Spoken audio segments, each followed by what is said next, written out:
Now this is interesting. Duke University is coming up with a best-in-class fact-checking program.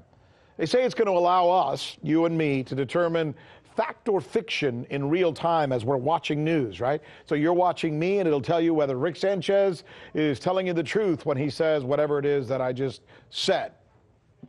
Great. I'm all for it. I want nothing but the truth, and I want to be totally transparent, right? So do you.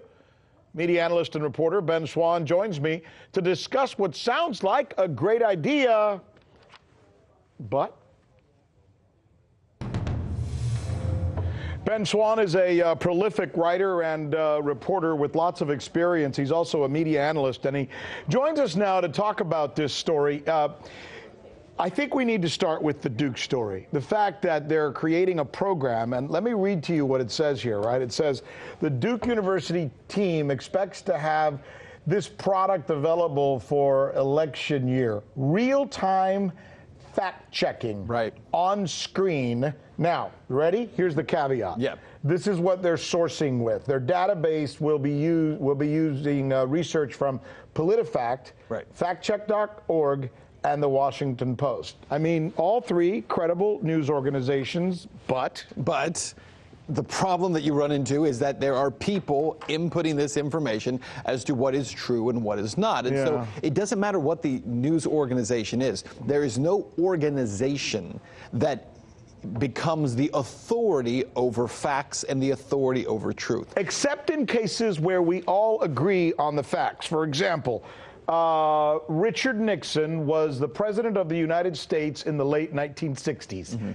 That's a fact. John F. Kennedy was president, assassinated in 1963. That's a fact, right? But but the facts are not facts because an organization has deemed them to be true.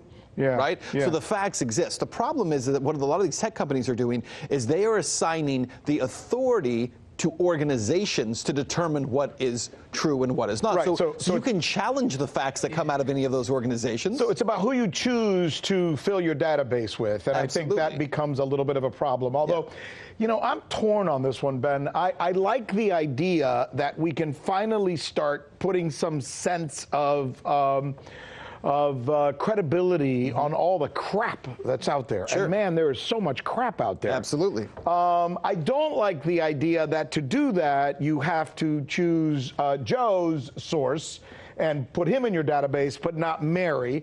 And what's to say Mary's information may not be good? So it's tough, isn't it? And it's more than just the information being good, but it's also the context of the information. So you know, as a journalist, there are facts, but then there are also stories that require context to understand them. And unfortunately, right now, we're in a position where the context that's put around a lot of these stories may not be accurate. Right.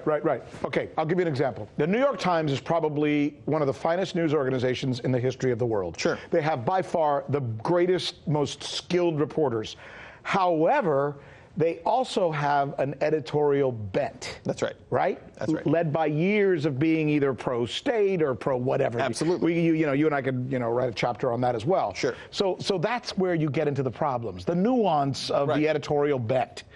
Absolutely. And every news organization has them, and every journalist has that, right? So this concept of the view from nowhere, Glenn Greenwald talks about this quite a bit. This concept of a view from nowhere, the idea that journalists don't have points of view, does not exist. Of course not. And yet it's been proliferated within mainstream media for a long time. This idea. If you don't have a viewpoint, you're a computer. Yeah, and even then. And they do.